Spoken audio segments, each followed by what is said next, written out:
Welcome to this explainer. I am absolutely pumped that you're here today hanging out and learning with me because we are going to deconstruct something truly fascinating. We're prying open the hidden playbook of champion teams, looking at the architecture of collective resilience. I know, it sounds incredibly grand, doesn't it? But really, it's about the very real, yet totally invisible psychological structures that hold groups of human beings together when the pressure is cranked up to the absolute maximum. I want you to picture something in your mind's eye for a second. Picture a heavily favored team, just absolutely packed with world-renowned superstars. The crowd expects a total blowout. But instead, under the bright lights, they completely collapse. They just fall apart. Now picture the exact flip side. The underdogs, a group of relatively ordinary players who somehow, against all odds, pull off the extraordinary and lift the trophy. It's wild, right? And it brings us to the ultimate question we're answering today. Why do some teams with superstars fail, while ordinary teams create history together? Okay, let's dive into this. Section 1, the superstar paradox. Because as you'll see, talent alone rarely wins championships. The foundation of that entire underdog dynamic is team cohesion. It's the psychological bond that keeps members united while working toward common goals. Think of it like this invisible string tying all the players together. And it's not just about getting along when you're winning by a landslide. Anyone can do that. True team cohesion reflects trust and support during failure.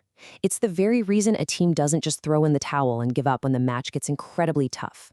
That string, it doesn't snap. It stretches, it pulls taut, and it physically pulls the team back to their feet. So, sports psychologists actually break this bond down into two distinct halves that must be perfectly balanced. Section 2, two types of cohesion. And this brilliantly illustrates the divide. On one side, we have task cohesion. This is the absolute razor-sharp commitment to achieving common performance goals. Picture a flawless sweeping play on a football pitch where every single player knows exactly where to pass the ball, executing their strategies perfectly to win the match. That is task cohesion. But on the flip side, we have social cohesion. This is the mutual respect, the friendships, the relationships outside of the competition. It's the post-match dressing room celebrations, to inside jokes, the real camaraderie. Successful teams absolutely need both. Think about it. If you only have social cohesion, well, you've got a great group of friends who lose every single game. But if you only have task cohesion, you've essentially got a group of mercenaries who will turn on each other the minute they fall behind. The best teams, they respect each other professionally to get the job done, but they also build strong interpersonal relationships that keep them glued together when things look bleak. Which brings us to how these teams actually interact in the heat of the moment. Section 3, the unspoken playbook. Effective communication is literally the lifeblood of any cohesive team, and it takes two equally important forms. First up, verbal communication. Imagine the loud, frantic shouts across a cricket pitch, players calling for a catch, yelling about tactics, offering intense encouragement to the bowler. It's explicit, it's fast, and it is loud. But just as crucial is the nonverbal communication. Think of a volleyball player holding up those quiet, highly specific hand signals behind their back before a serve, or the rapid eye contact and subtle body language between players on a court. Good communication exchanges clear, timely, and accurate information. It heavily reduces misunderstandings in those high-stakes moments and massively increases the confidence of everyone involved, because they know exactly what the plan is. Of course, when you have that kind of high-level communication happening under immense pressure, sparks are going to fly. Conflict is entirely natural, but teams that succeed, they manage it constructively. Paint a picture in your mind of an animated, high-stakes strategy meeting in the dressing room at halftime. Voices are raised, opinions differ, the tension is just palpable. Teams that fail let this destroy them, but teams that succeed follow a very deliberate sequence. Respectful discussion first, active listening second, and problem-solving third. They don't attack each other, they attack the problem. Following these steps prevents friction from destroying those vital relationships they've built. Honestly, they walk out of that room more unified than when they walked in. Now, let's shift focus to the bedrock of any team, the foundation that allows players to take those necessary risks. Section 4, trust and psychological safety. So the crucial point here is trust. It's simply believing your teammates will fulfill their responsibilities and provide support during setbacks. Sounds simple in theory, right? But think about the immense vulnerability required in practice. If you don't believe the person next to you is going to do their job, what happens? You start overcompensating. You start trying to do it for them. You step out of your position, leaving a gap, and suddenly the whole structure breaks.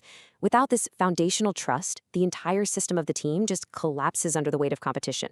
Trust is literally the oxygen of a high-performing group. And closely tied to trust is this incredible concept, psychological safety. This is a team's absolute secret weapon.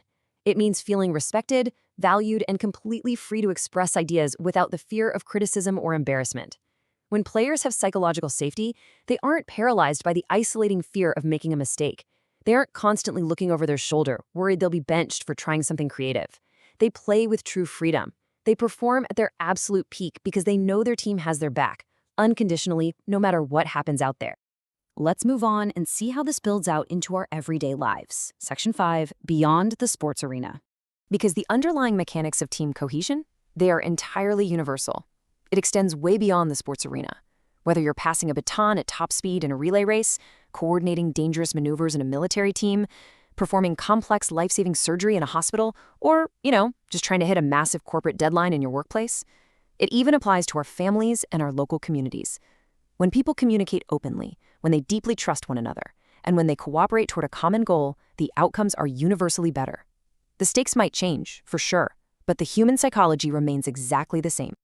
So let's bring all these concepts together into a final, unified theory of winning teams. Section 6, Making History Together.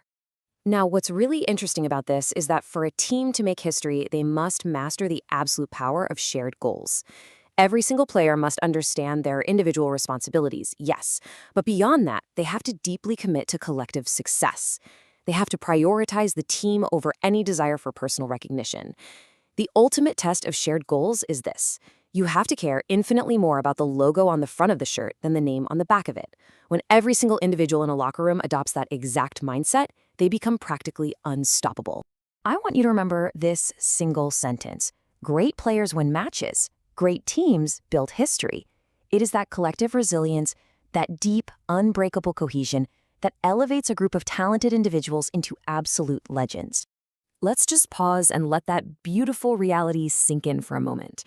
Think about all those complex layers of psychology, the nonverbal communication, and that unwavering trust, all interacting perfectly to create something far, far greater than the sum of its individual parts. But it begs one final question. Look at the teams in your own life. Are you just playing matches, or are you building history together? Thank you so much for joining me for this explainer. I really hope it gave you a phenomenal new perspective on teamwork and what it actually takes to build that history. Coming next, we are going to look at the very thing that tests these teams. Coming next, stress, anxiety, and arousal, why pressure creates champions. You are going to absolutely love how the science breaks this down. See you then.